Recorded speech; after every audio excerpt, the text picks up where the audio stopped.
নমস্কাৰ আপোনালোক সকলোকে মই পঞ্চমীয়ে মোৰ ডায়েৰীৰ এটা সজীৱ পৃষ্ঠালৈ স্বাগতম জনাইছোঁ। ইউটিউবত যিহেতু একেবাৰে নতুন সেয়ে মই ইমান ভালদৰে ভিডিঅ' কৰিব নাজানো, তথাপি মোৰ যিবিলাক সৰু সৰু কিছুমান কথা লৈ আপোনালোকৰ মাজলৈ ভিডিঅ' আগবঢ়াই যাম। আপোনালোকে মোক ছাপোৰ্ট কৰিব, আগুৱাই যোৱাত সহায় কৰিব, মৰম কৰিব বুলি আশা ৰাখিলোঁ।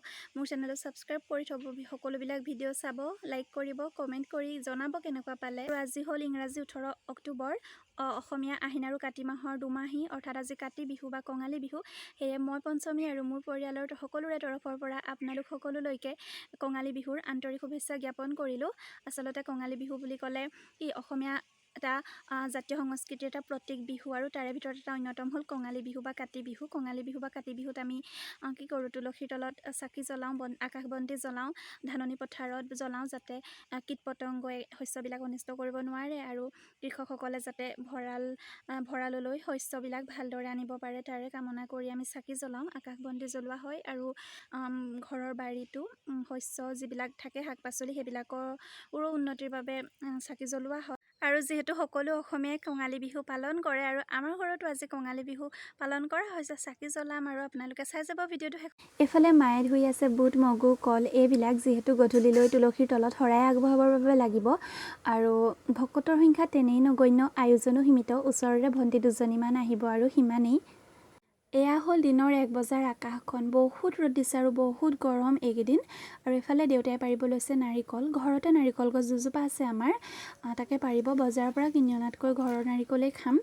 আৰু মাজে মাজে আমাৰ নাৰিকল পাৰিয়ে থকা হয়, কাৰণ নাৰিকলৰ পানী খাওঁ আমি, নাৰিকলতকৈ বেছি নাৰিকলৰ পানীটো আমি খাওঁ, যিহেতু নাৰিকলৰ পানী শৰীৰৰ বাবে বহুতেই উপকাৰী আৰু গৰমত আমি খাওঁ। নাৰিকলবিলাক ইমান ভাল নহয় আমাৰ, আৰু নাৰিকলৰ পানীও খালোঁ আমি মাজতে। আৰু সময় উলিয়াই মই ইনষ্টাগ্ৰামৰ ৰীল এটাও বনালোঁ, আপোনালোকে চাব। মোৰ ইনষ্টাগ্ৰাম আইডি হ'ল পঞ্চমী_16। চাই ল'ব আপোনালোকে, ইয়াত মই ভলিউম দিয়া নাই। নাৰিকলৰ পানী খাই কৰি এতিয়া চোতাল আৰু পদূলি সাৰিব লগা হ'ল। মই এইবিলাক কাম ইমান এনেই নকৰোঁ সাধাৰণতে। আৰু মাজতে ধাননি পথাৰলৈ আহিলোঁ ধান চাবৰ বাবে। এইবাৰ যিহেতু বহুত খৰাং হ'ল, পানী তেনেকৈ নাপালেই, তথাপি ধান ওলাইছে আৰু এজোপা দুজোপা কৰি, তথাপি ইমান ভাল নহৈছে এইবাৰ, যিহেতু বহুত খৰাং বুলিবই পাৰি, পানী বহুত দিন পোৱা নাছিলে। মাজতে দুজাক বৰষুণ পালে যদিও আকৌ পানীখিনি শুকাই গ'ল। এতিয়া আকৌ আহি আছোঁ মাছ ধৰিবৰ বাবে, পুখুৰীত মাছ ধৰিছে, দেউতাই জাল বাইছে। আৰু পুখুৰীটো যিহেতু দ, পানী বহুত আছে, সেইকাৰণে জালখন পৰেগৈ, মানে মাছবিলাক লুকায়ে দিয়ে আৰু মাছ বেছি নাপালোঁ, তথাপি এইকেইজনী পালোঁ। আৰু গধূলি গা পা ধুই প্ৰথমে দেউতা আৰু মই ধাননি পথাৰত চাকি দিলোঁ, তাৰ পৰা বাৰীলৈ আহিলোঁ। সৰুকৈ চাহ বাগিচা এখনমান আছে আৰু তামোল গছ আছে, তাতে চাকি দিলোঁ, ভঁৰালতো দিব লাগে। আৰু এয়া তুলসীৰ তলত চাকি দিলোঁ, মা মই প্ৰাৰ্থনা কৰিলোঁ। চাকি বন্তি জ্বলোৱাৰ পাছত শৰাই আগবঢ়াই আমি প্ৰাৰ্থনা কৰিলোঁ। আৰু কোৱা হয় যে তুলসী গছৰ তলত ভগৱান শ্ৰীকৃষ্ণ থাকে, সেয়ে আমি কাতি মাহত বিশেষকৈ প্ৰতি সন্ধ্যা তুলসী গছৰ তলত চাকি জ্বলাওঁ।